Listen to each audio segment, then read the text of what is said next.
Okay, welcome everybody to our webinar today. We're going to be talking about assessment as a means to empower and build learner agency. But before we do, let me go ahead and pop a few links in the chat for you. As always, please, if you are going to apply for PD funding, we love to see it. We love to help our faculty complete their professional development. And so there's a link there. And of course, before leaving this session, please complete our survey. It's so important to us that we hear from you. So you can actually open that form now and complete the survey at any time during or after the presentation. Welcome once again to our professional development webinar, Assessment as a Means to Empower and Build Learner Agency. During this session, led by our invited speaker, Professor Grazia Mendoza, we will discover the transformative power of assessment. We will discuss how to use assessment as a tool to empower students and foster personal growth. But first, as always, please, to ensure a smooth and productive webinar experience for all participants, please make sure to follow these guidelines. First, please keep your microphone muted throughout the webinar. This will help maintain an organized and distraction-free environment. Next, if you have a question, please put it in the chat box. We love to see questions. You can pop a question in there at any time. This webinar will be recorded for future reference and for those who could not attend today's session. And the recorded webinar will be available in Acorn. Of course, you can always go on Acorn and find it. And it's going to be in the PD to Go newsletter this month. We'll also be posting it on WorkVivo. So do look out for that along with these slides. Now, let me introduce our facilitator for this session, Professor Grazia Mendoza. I'm sorry, Dr. Mendoza. As a researcher for WIDA Español, Grazia Maria Mendoza facilitates research processes and design of resources for professional development through innovation, contextualization during implementation, and promotion of complex, consistent, quality research. She is responsible for recording research conducted with participating educators in local school districts, tracking and maintaining records contributing to the research and evaluation conducted in different educational programs, and conducting research activities. She has over 30 years experience in education at all levels, including pre-K through 12, higher education, and adult education. During the last 15 years, she has focused on training in Honduras and worldwide through her volunteer work with TESOL International, and where she has served as a member of board of directors from 2019 to 2022. Finally, during the last 6 years, she also worked directly in development through education through her work at USAID Honduras, managing projects ranging from $10 million to $55 million, supporting the Ministry of Education in Honduras for quality education, community engagement in education, and development of social and emotional learning for violence prevention methodologies, as well as contributions to workforce development and to provide youth development. She's an active conference presenter in the United States and in other countries, of course. We're so very grateful to have her here today. And Dr. Mendoza has an undergraduate degree in TESOL and a master's degree in international education from Framingham University, and a graduate studies TESOL from the Universidad Pedagógica Nacional in Honduras. Now, I'm very excited to turn it over to Dr. Mendoza. Thank you very much, Joni. And thank you to Evelyn for the invitation to be here today and to share this space where I will share a little bit about my experience and the work that I have done in terms of assessment and in terms of empowering and building learner agency, which is really very important in the work that we do. So thank you for that introduction. Today, we're going to talk a little bit about what learner agency is. We're going to engage in self-reflection and determine what self-reflection is. We're going to talk, of course, about what assessment and what that looks like in terms of formative and summative, and then how is that linked to agency. And I will share with you some of the strategies that I have used when teaching the learners at the different levels that I have worked at, and also when training teachers. So to start with, it is important that we know and that we find out what you think or what you know about learner agency. And for that, we have a Padlet. I will share the link in the chat, but I will also, if you feel much better, recommend that you use the QR code. And there you will find a sandbox. For those who are not familiar with Sandbox in Padlet, which is a new feature that I really enjoy, is very similar to Jamboard.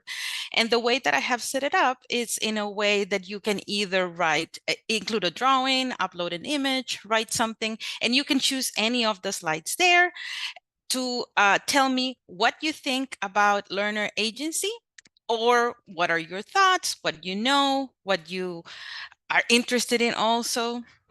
And I'm going to give you a couple of minutes to go into that sandbox and tell us a little bit about what you want to tell us. And I see people have logged in and are ready. If somebody takes your box, don't worry. The other slides have boxes where you can do exactly what you want, either link a website, upload an image, add a video, text, or something a drawing that makes you smile related to the topic. And you will notice that Sandbox is pretty much like Jamboard, but it's a little bit more user-friendly, I think. And it's a nice collaborative tool where we can see what people are doing and the things that they are interested in. To upload stuff, you go to the right to where it says 17, and you will see you can see a +17, and you will see a menu that opens up that lets you bring images from anywhere, from your computer, from the web, or same for videos and same for websites. And the links to the websites, you can only copy paste them, and you will see that it appears very nicely as a little image that links you to that website. So I'll give you a couple of minutes more for the people that are adding information. And I see somebody added over there a nice image about agency. Very good. And then we have another one there, pretty nice. And you can drop them anywhere you want. We're going to organize them later, and you will have access to this link. It's going to remain open.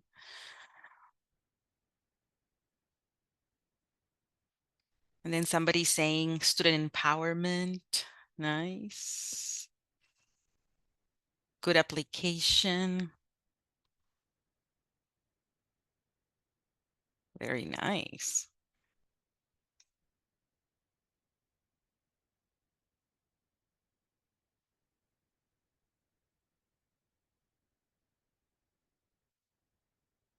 Yeah, somebody added a nice cartoon, and you're all going to have a chance to look at that later.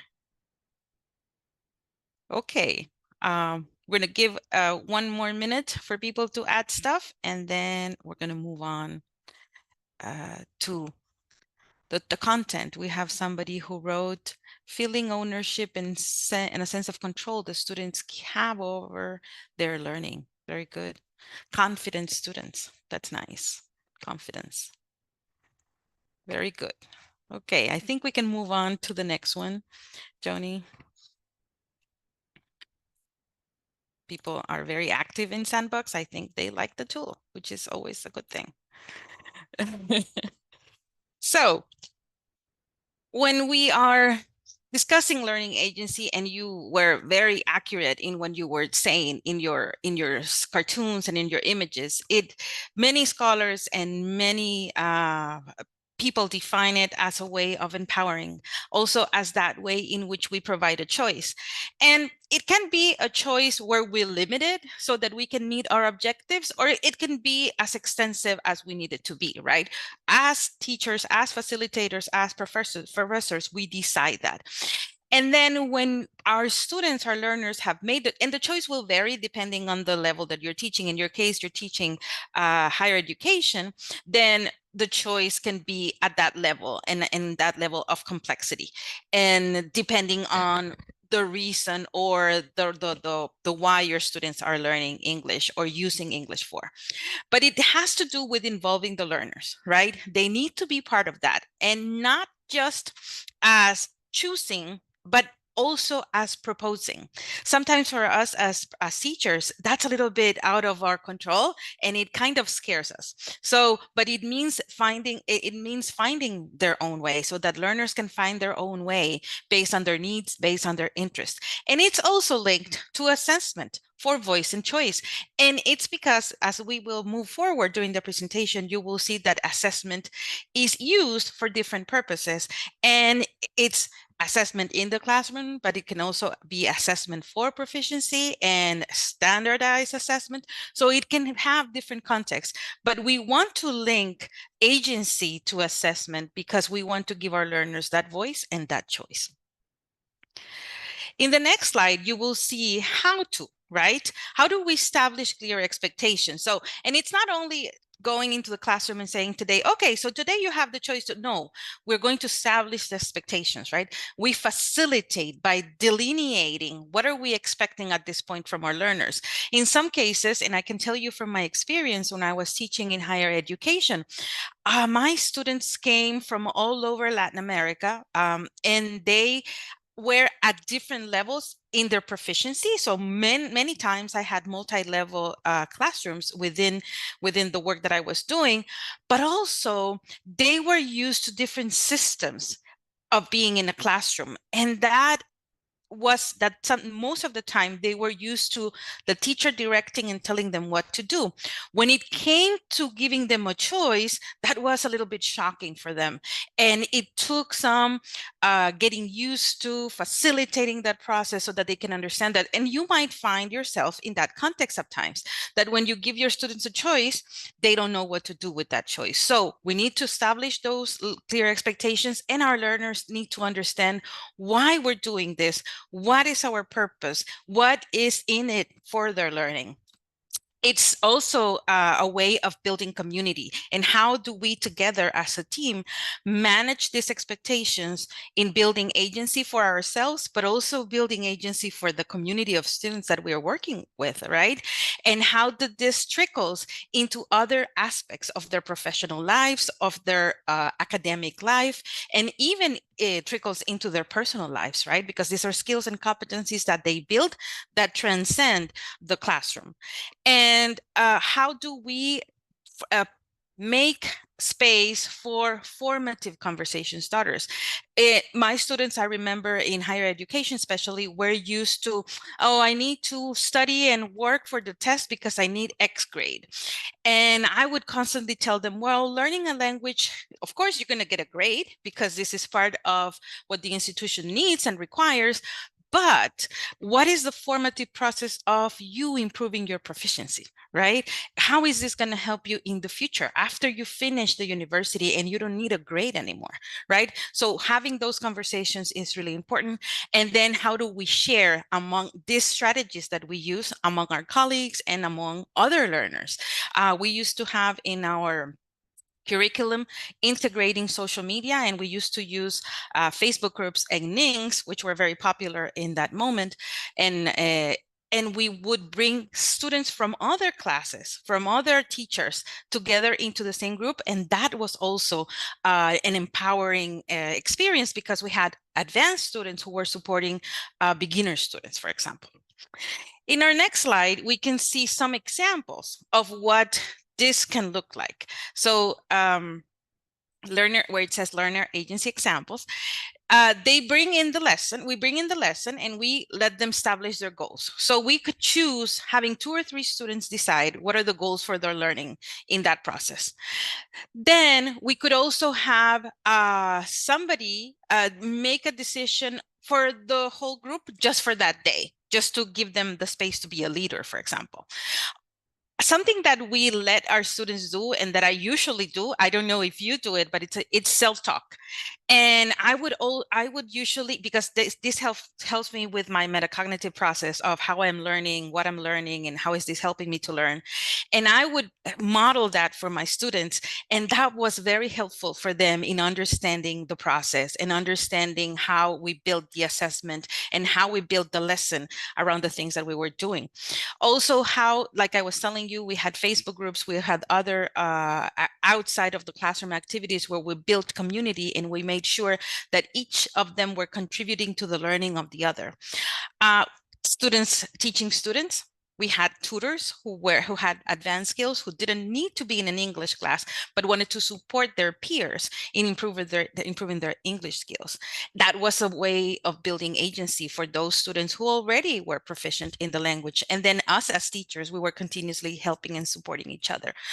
And like I was saying, providing ample space for choice and promoting that curiosity. I always made it a point in my class that we did have a structure, we did have certain things that we followed all the time, but I always left them with that sense of what's going to happen the next class. Something is going to be different, something is going to change, and that they were not expecting. And that in that context that I was working on was very important, because I had students who would come, we had a system where students would work in the morning and come to class in the afternoon, or come to class in the afternoon and work in the morning, and work in the afternoon. Especially with the students who came in the afternoon to class, they were very tired from work. And I had to keep them active, and I had to keep them engaged. Even if I had the same level that I was teaching from the morning and the afternoon, I had to change things. So keeping those things like what is anticipating made it helpful for me, for my students to really want to be in my classroom, which is something we want our students to be there, right? And we want them to be happy and learning and motivated. And then this part that I was telling you about metacognition, that is connected to self-talk, and discover how my brain works, right? How my emotions, how my motivation, how what's happening around me is letting me learn or hindering my learning. So understanding that for myself. Now, we have talked a little. I have talked like for 10 or 12 minutes, and that's a good block of me talking, as I have learned when working with adult learners. I want you to go back to that Padlet, and what do you infer from what I have been talking about? And what do you understand, or what do you want to add? Let's go back into that Padlet, same link. I'm gonna share it again just for in case somebody missed it. And let's go back. Oh, and Joni shared it. Thank you. Let's go back to that Padlet and tell me, what do you infer? What are you thinking about? And what is happening as you engaging in understanding about learner agency?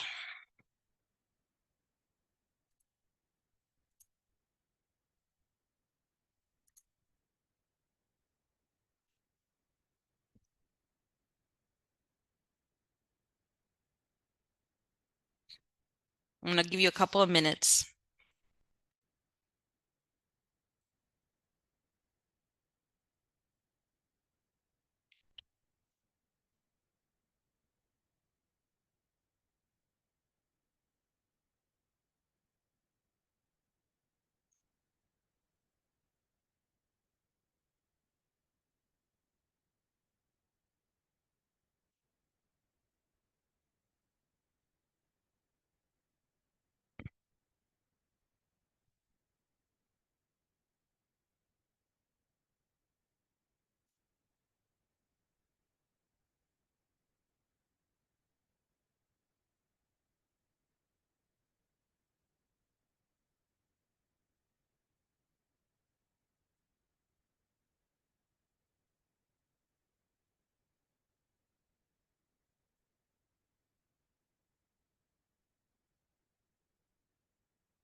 Okay. I'm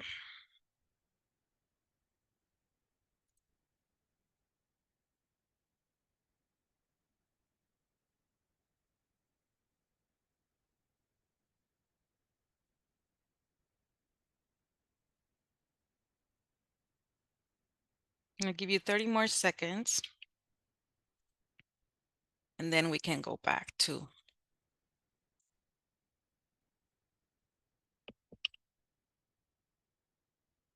So thank you for that. And then we can move on to the next slide. And I wanted to make sure that you had a little bit, and that's self-reflection, but I wanted to make sure that you had a little bit of, and I'm going to share in the chat a link if you want to read a little bit more about student agency. That's a concept note from the OECD that is striving for learner agency. And that's a very interesting concept note that I invite you to read and review, because it talks about what are the things that students need to become agents of their own learning, right? Agents in their own learning, and how do they learn how to learn?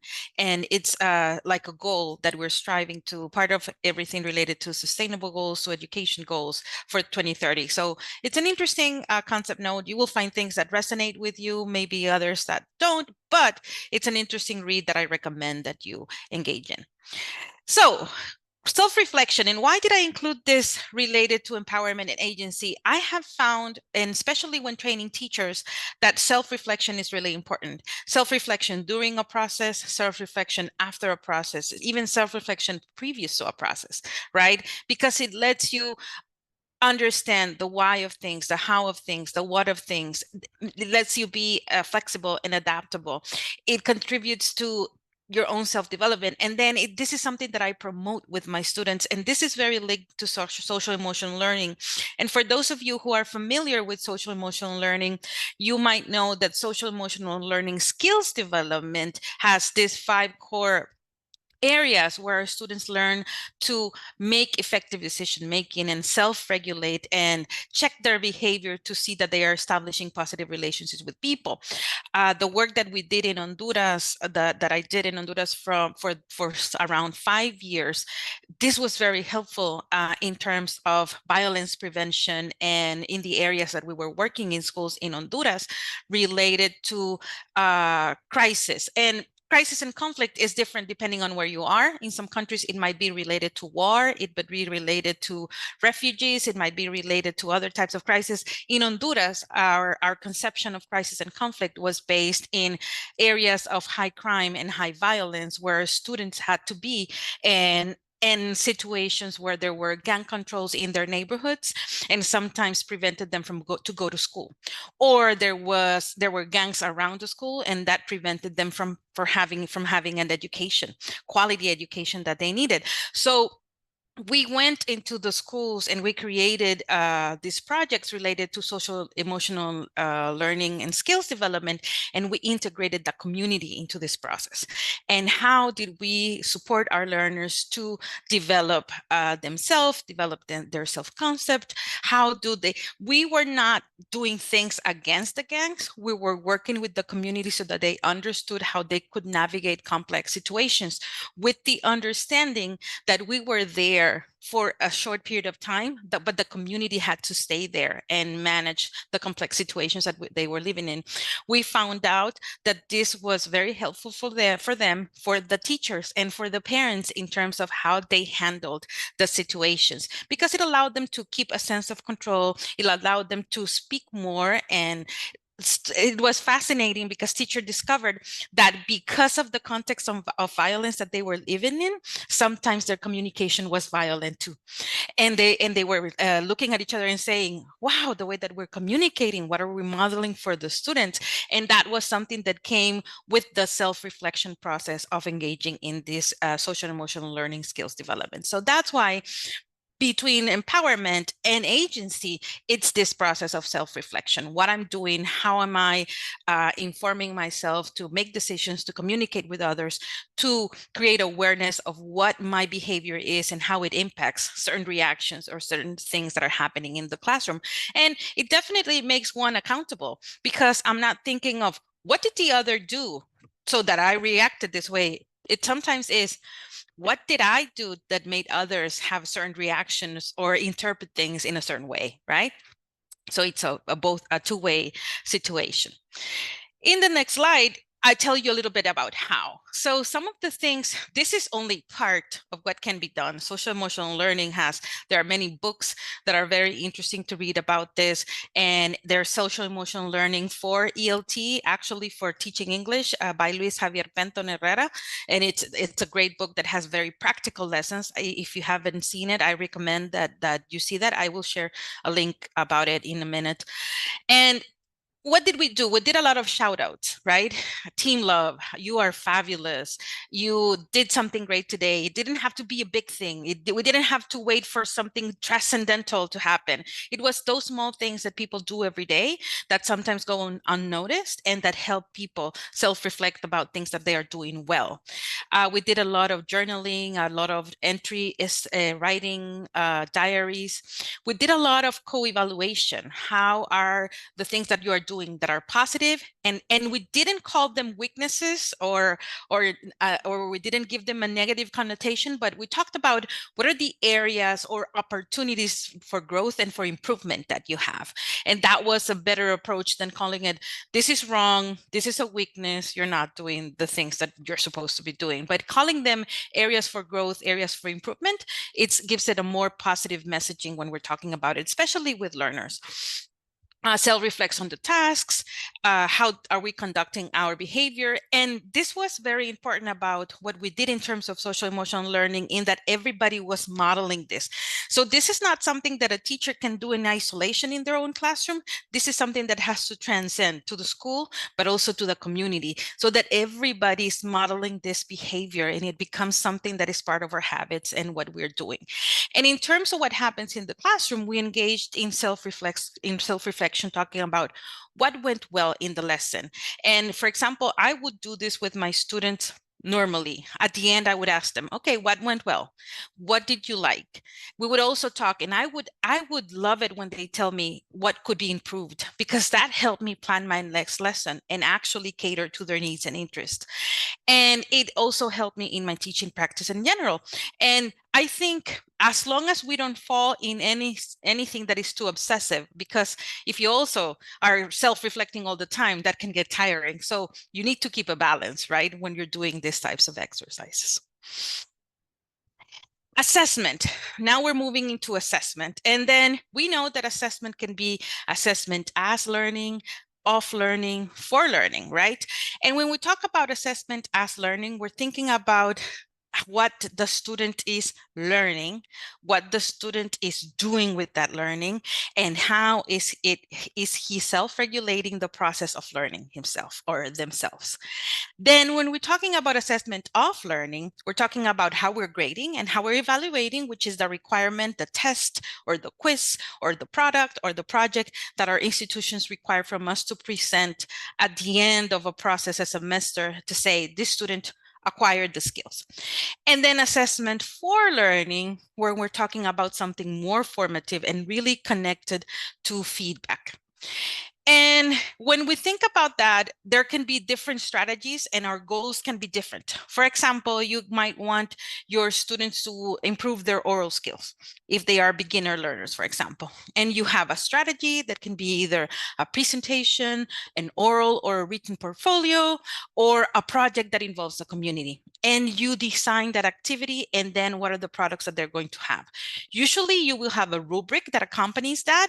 And that rubric, I always made it a point to give it to my students ahead of time.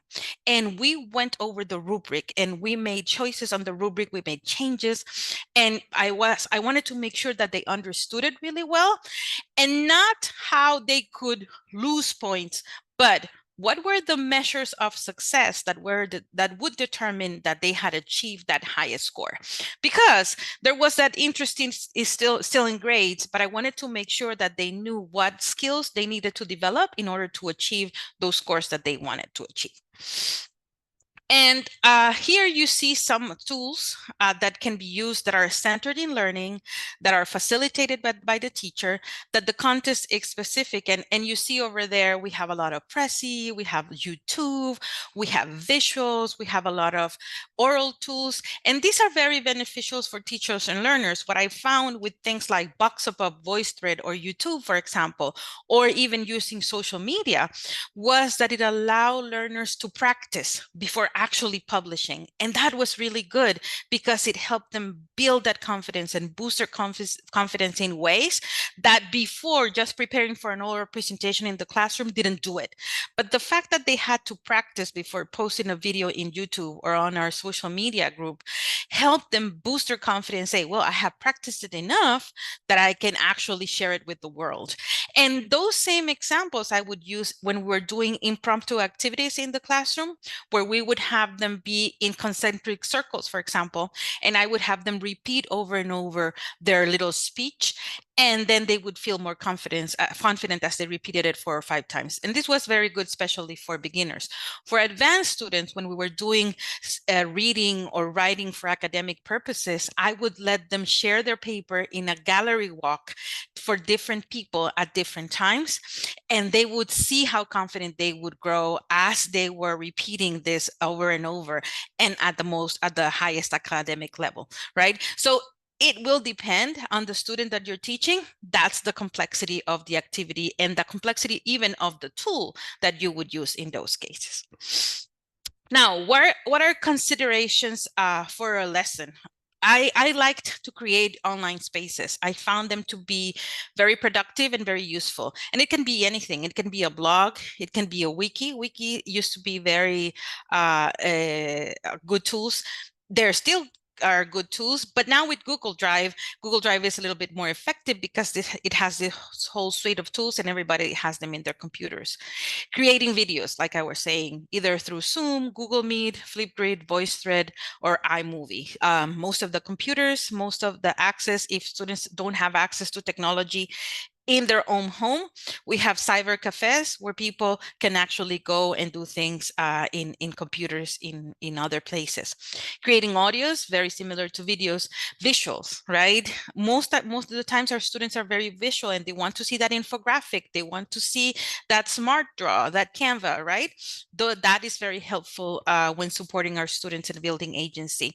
The delivery, it could be synchronous or asynchronous. It could be a video that they record and they present in class, or it can be an in-person presentation that they deliver.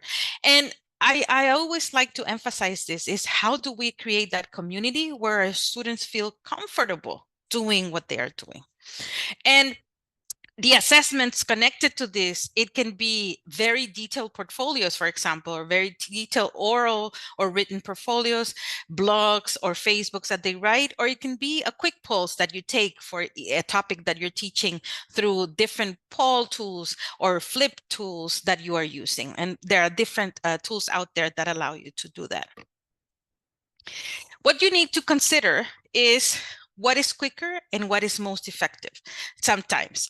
But you need to consider that this can be quicker and effective, Q&A, chat, or a homework, but are they really supporting your learner in engaging in their learning? So in the next slide, you see that we want to have things that are quick that we can use in the classroom immediately, but we also want to have a multi-model approach to assessment in the sense that we don't want to use the same Q&A or the chat or the Q&A at the end of the lesson or the chat if we are virtual or a homework at the end of the week or the process. We want to have things that are giving them accessibility to the language in different ways. It can be through learning management systems. It can be through a traditional testing. It can be a test. If it's virtual, how do you do that virtually? Well, you have LMSs give you that option. It can be a questionnaire, but you need to make sure that they are effective, that they have a purpose, and that the learner, when they see that assessment, don't feel that this is the trap from the teacher, but this is an opportunity for me to learn more. So I've done my lesson, I've done the work, and now through the assessment, I'm learning even more, right? And it helps you because then it tells you really what the students need for you to reinforce and what their students are in need of assessing a little bit more or reinforcing a little bit more in the classroom. So let's do a quick think and share in the chat. What have you done in terms of assessment in your classroom that builds agency and promote empowerment? I want to read you because I have done a lot of talking right now.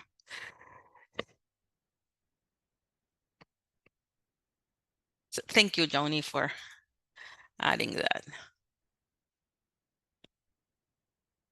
Self-awareness activity. If I don't know, I think people can come off their turn their mics on, right?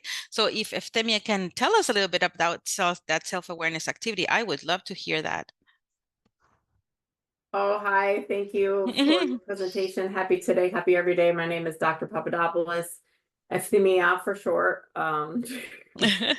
So emotional intelligence, self-awareness is part of emotional intelligence. So I kind of have that in all my classes to help students become aware of themselves for what topic paper they're going to write, for who they are, for what next business to start, for what to write their dissertation on. And then to just make them feel like they know themselves and to engage in activities that keep them motivated. Thank you. Thank you for sharing that. Then we have Professor Sophia says, brainstorming, case study, respect their voice. I like that, respecting their voice, right? That's part of social justice in language education. How do we not only allow them to have a voice, but we are respecting those opinions that they have. Kahoots, quiz wrap-up, summative assessment at the end of the session. Very good. Okay, so keep those ideas coming. And let's move to the next one. And here you have some tools that I have mentioned. Mentimeter is really good. Flipgrid, it's now called Flip. And what I like about Flip is that you can actually have somebody record and people can respond in two ways. They can either write a comment or they can record a video as well. So that gives them, again, choice, right? What do I feel a little bit more comfortable with right now? It doesn't mean that you will not encourage them to make a video one time, but if you give them the choice, this time you can respond any way you want, but this time respond with a video, but this time respond with a text, or respond with audio only, right? Sometimes people don't want to be seen in the camera. That's a good choice. And Flip gives you that choice. Mentimeter, which is really good with polls. It's free. We like free stuff as teachers. Kahoot, it's also a really good one. The clue here is, I think, don't abuse the use of things. That's something that I tell teachers and that I personally don't like to do whenever I'm teaching or training teachers for a long period of time. If I'm going to be training a group of teachers for 3 hours, for example, I want to vary the things that I'm using. I don't want to use the same tool over and over again. In the next slide, you will see other tools that can be used, other platforms that we had discussed already. Box Above, VoiceThread, YouTube, very good for oral portfolios. Press's, blogs, wikis, very good for written portfolios. In the next slide, game-based learning. I have found that game-based learning, especially with the younger generations, is so good. And especially because, I don't know if you like to play games. I personally like to play games. Games come with instructions and they tell you what is the process and you need to follow certain steps to get to where you want. And you're having fun, right? So they're using the language to learn. They're using a process to learn about steps to follow. They're learning about self-regulation because they cannot move on to the next until they have finished the first one. So there are many ways in which, sorry about the puppies, somebody knocked the door. They're doing many things and many ways in which they are engaging with the game in order to do certain things that they need to do. In the next slide, you will see one that I personally liked and I personally used with my learners in order to to engage them in learning about culture. And this one is done by the U.S. Department of State. So if you see it, if you look at it, you will see that it has a lot of U.S. culture. And the purpose at that time was that.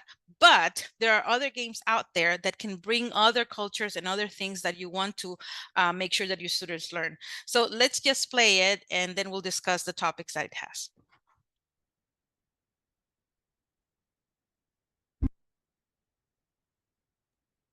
One second.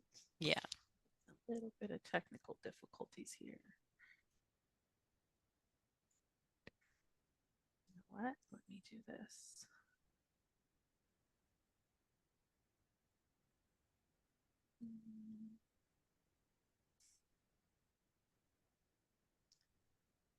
Okay, it's not letting me play within the slide. There it is. Give me one quick second.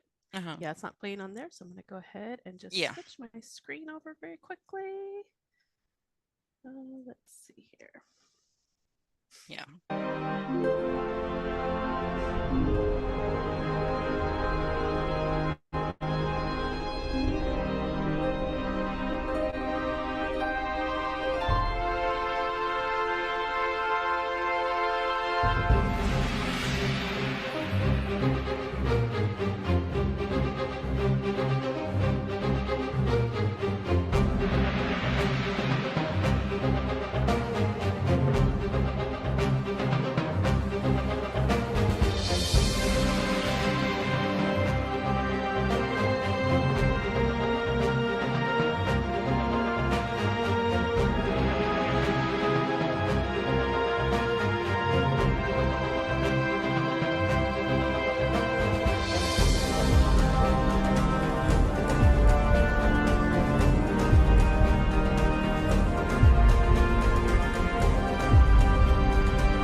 Okay, you can stop it there.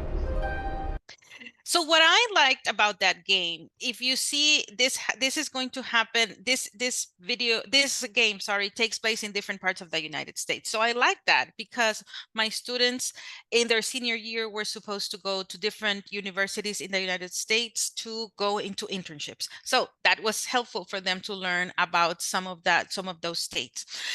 But what I also liked the most, this is what I liked the most, is that it had those topics that you saw there, environment, women leadership, community. And that helped us engage into different conversations and different things related to using English for another purpose that was not only for the academic purpose of learning from the book or learning for a master's program or learning for a PhD program. It was a very practical approach that I use this for learning the language to talk about the issues that are surrounding us all the time, politics and women and empowerment, and how do we solve problems from the community, the global warming and the climate and the environment, and how are we supporting that? So it let me use the issues to actually develop lessons. So I really enjoyed using that because for that reason. There are many other games out there, and if you're interested in games, if you are not, because I had teachers also at my institution and I was a coordinator and we were introducing game-based learning that were not very that didn't have any expertise in games. So what we would do is we would have the students bring their own games, we would review them right together, and then we would decide if that game worked for them. That's another approach if you are not too interested in games or too familiar with games. In the next slide you will see this was a lesson that I set up for them for a journal. And this one I liked because I could adapt for beginners, for intermediate, and for advanced students, because I would give them, in this case, this was for beginners, how do we write narratively? How do we write descriptively? And I would give them a set of questions to help them with organization, coherence, and patterns. But for advanced students, I would just give them 2 or 3 guiding questions that were high-level questions. They would then narrow down to more specific questions about the topic. So depending on the level that you're teaching, that can be helpful as well.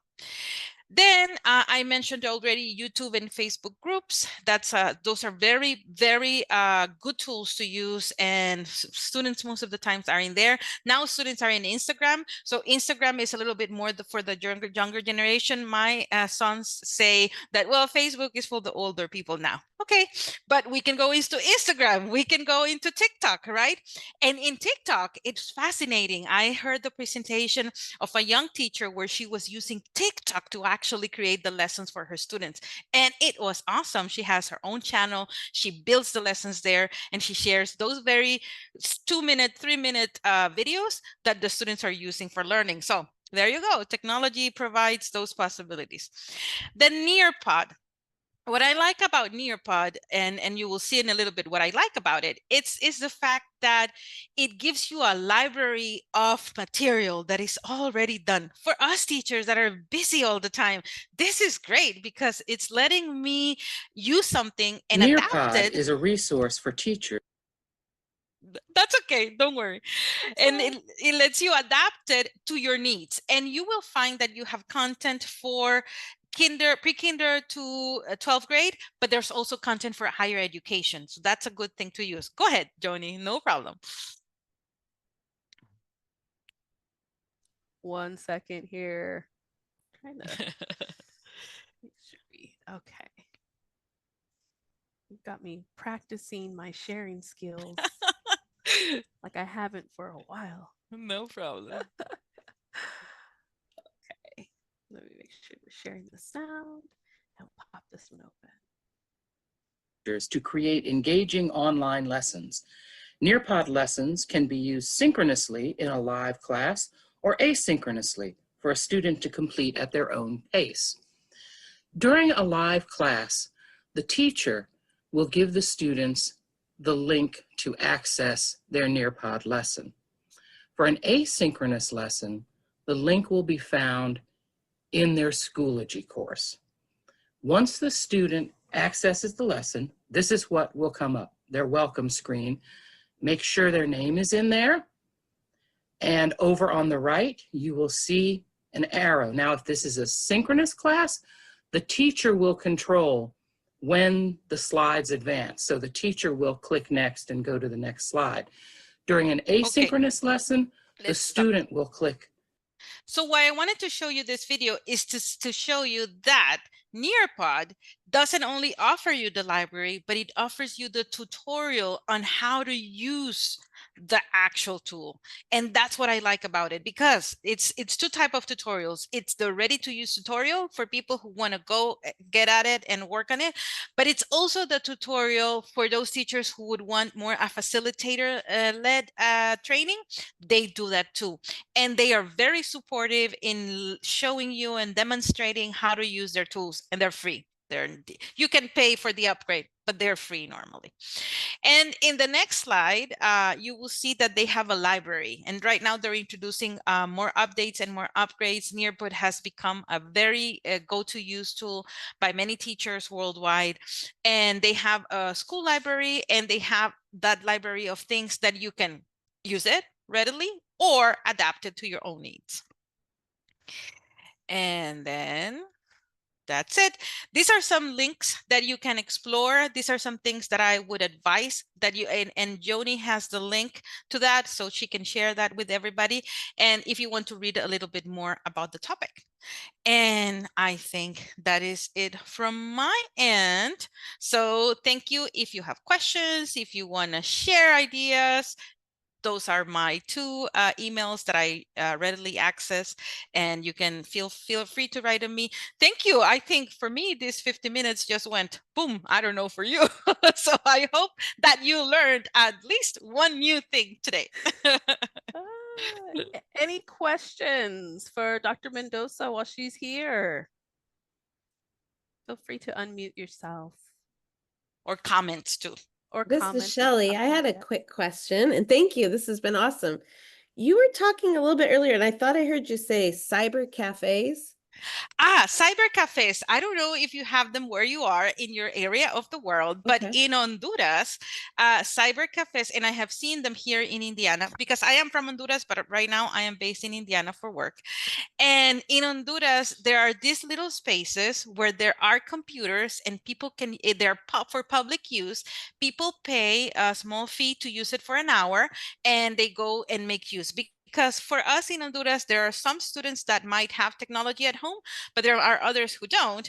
But we always want them to have access to what we are doing in the classroom with technology. So we gather either a stipend for them to attend the cyber cafe, or find ways in which they can go and actually use the computers, because we want them to be exposed to those skills that they can develop by using technology. Thank you Yeah, so for much. one of my students, I actually it was because of the location of campus, it was, and where she lived in her rural community, it was cheaper for her to pay for a co-working space, pay like a small monthly fee than gas to campus. Because of course we have computers on campus, but if she can't get to campus, this was much easier for her. So yeah. Awesome. Thank you. Any other questions, comments? Okay, thank you again once more, Dr. Mendoza, for all of the helpful considerations, ideas that we could take into our assessment process, our class planning, so many wonderful ideas when it comes to planning for class, and of course, and most importantly, our interactions with our students. I am sure you have so many stories from all of your international work. I'm feeling really grateful just for hearing some of them. Once again, everybody, please, before leaving, make sure that you complete that survey. We need to hear your ideas. We need to hear your thoughts.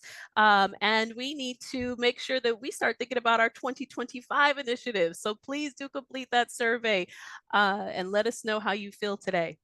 Coming up, I do want to let you know about just a couple of initiatives that we have coming this month. Just a few more things here in August. On August 27th at 11 a.m. Pacific time, we're going to be talking about digital leadership and citizenship. This is with our monthly reading club. An article and an app. We'll be taking a look at exploring a theme of digital literacy and citizenship. Sorry, not leaderships, literacy and citizenship. We're going to be talking about this from the perspective of higher ed classrooms. So in this session, we will explore useful insights from the article that you all should have in your calendar invitation, Information and Media Literacy in the Age of AI. We're going to be looking at options for the future, and we'll discuss how AI is kind of reshaping. We all know this, but we're going to be sharing more ideas on how it's reshaping information and media literacy, digital literacy.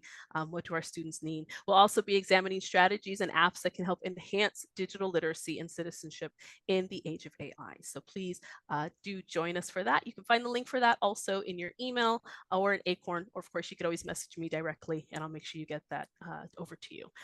Finally, on the 29th at noon, we will be taking a look at a 30-minute tip of the month. This is for those of you who have or will or may one day work with ASAs. We're going to be talking about interactive teaching techniques for mixed modality classrooms. You know, we have a lot of those at Westcliff. So we'll be looking at engaging students effectively across different learning environments. And this often requires professors to utilize a variety of strategies that leverage technology and pedagogical best practices. This is going to be tailored for on-campus and remote professors, so please do join us. Along with the support of our academic support assistants, this webinar will be facilitated by the Professional Development Office along with academic operations. So you're probably going to see James Jones, so do join us for that. Looking forward to that on the 29th. Once again, thank you everybody for coming. Have a wonderful afternoon. Thank you again, Dr. Mendoza. Have a great day.